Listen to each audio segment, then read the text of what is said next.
सिर मुकुट कुंडल तिलक चारु उदार अंग विभूषणम् नवकंज लोचन पंचमुख कर पंचपदकं दारुणम्।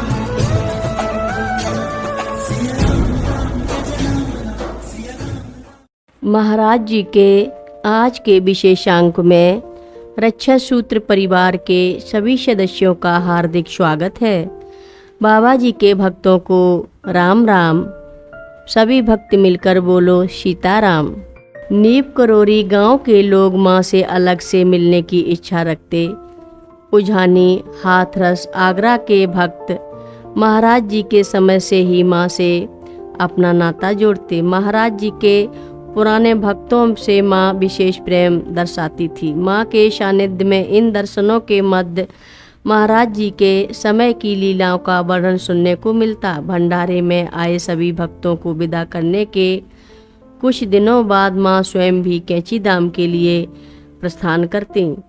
माँ का वृंदावन का दूसरा प्रवास फरवरी मार्च के महीने में होता, जब वह तीर्थ यात्राओं से लौट रही होती। इस समय उत्तरी भारत में सर्द जाड़ों की समाप्ति के बाद बसंत ऋतु का आगमन हो रहा होता। बसंत ऋतु में प्रकृति के प्राणों का संचार होने लगता है, इसलिए इसे ऋतुराज कहा जाता है।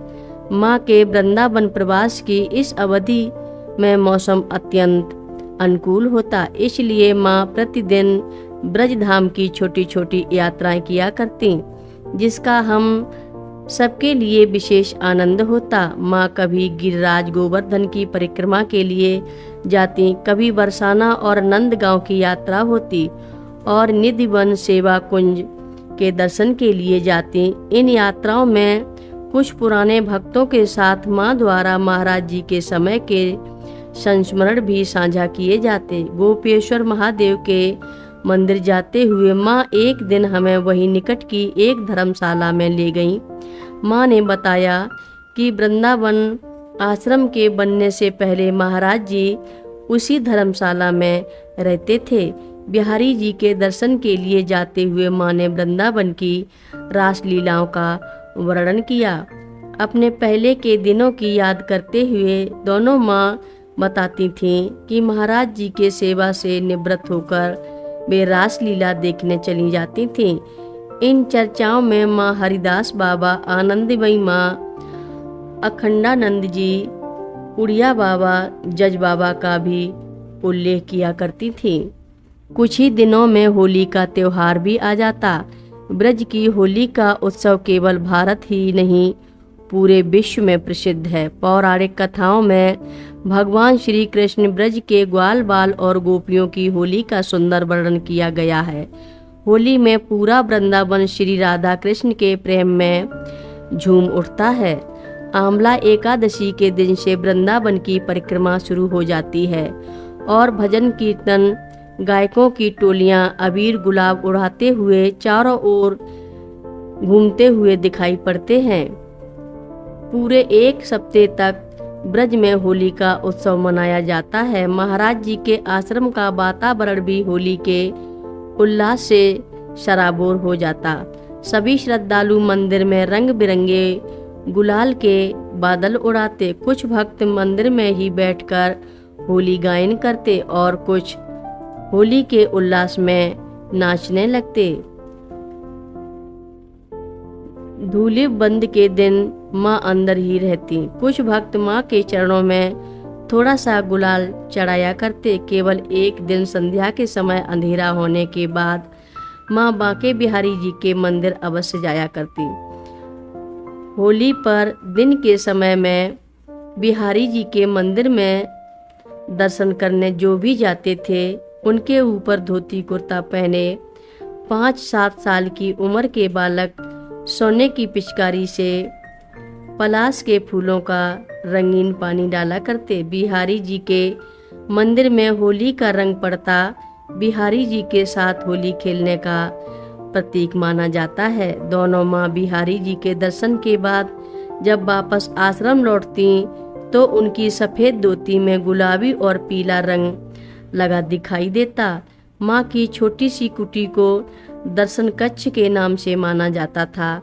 माँ जब तक वृंदावन में रहती उनके दर्शनों के लिए भक्तों का यहाँ आगमन होता रहता। सबके प्रति उनके सरल प्रेम और ममतामयी करुणा से लोग माँ की ओर खिंचे चले आते थे। दर्शन कक्ष का परिदृश्य समय समय पर बदलता रहता था। गोरे दाऊ जी के मंदिर से एक बाबा जी नित्य एक पत्तल में माँ के लिए रोटी सब्जी का भोग प्रसाद लेकर आते। एक अन्य साधु, जिन्हें हम गैया वाले बाबा कहते, तुलसी जी की ताजी पत्तियां तोड़कर लाते। पुरुषोत्तम नाम के एक व्यक्ति की शहर में ट्रेवल बैग की दुकान थी। वह माँ के दर्शन के लिए आते तो उनके एक हाथ में माँ के लिए एक बैग और दूसरे हाथ में महाराज जी के लिए एक जोड़ा पान होता। एक वृद्ध माई महाराज जी के समय में उनके लिए 4 रोटी और अचार लेकर आती थी। अब वही माई माँ के लिए रोटी अचार लाया करती और माँ इस प्रसाद को अत्यंत प्रेम से स्वीकार करती। इन सब के बीच में वृंदावन की परिक्रमा कर रही होती महिलाओं की टोली लंबा घूंघट निकाले हुए माँ के दर्शनों के लिए आती। ये महिलाएं माँ को ब्रज का पारंपरिक रसिया गीत सुनाती थीं, जिनमें राधा कृष्ण की सुंदर लीलाओं का वर्णन होता था। वृंदावन में होली के उत्सव के पश्चात माँ नीप करोरी धाम जाया करती थी। कभी कभी नीप करोरी से ही लखनऊ की भी यात्रा करती थी। लखनऊ के हनुमान जी, जिन्हें महाराज जी ने गवर्नर जनरल हनुमान जी नाम दिया था, उनके दर्शन करती थीं। लखनऊ मंदिर में माँ की उपस्थिति में भगवान सप्ताह कथा प्रवचन और हनुमान चालीसा के संगीतमय पाठ से पूरे वातावरण में नई ऊर्जा का संचार हो जाता। माँ के लिए महाराज जी के शब्द थे, जहाँ भी माँ जाएगी वहाँ मंगलमय हो जाएगा। कथा लंबी है, आगे की कथा सभी भक्तों को अगले भाग में सुनाएंगे। हर रोज महाराज जी की कथाएं सुनने के लिए रक्षा सूत्र चैनल को सब्सक्राइब करें, शेयर करें और लाइक करें। घंटी बजाना ना भूलें। कमेंट बॉक्स में लिख भेजें, जय नीप करोरी बाबा जी महाराज। सभी भक्त मिलकर बोलो, नीप करोरी बाबा जी महाराज की जय जय बोलो, सिद्धि माता की जय जय बोलो।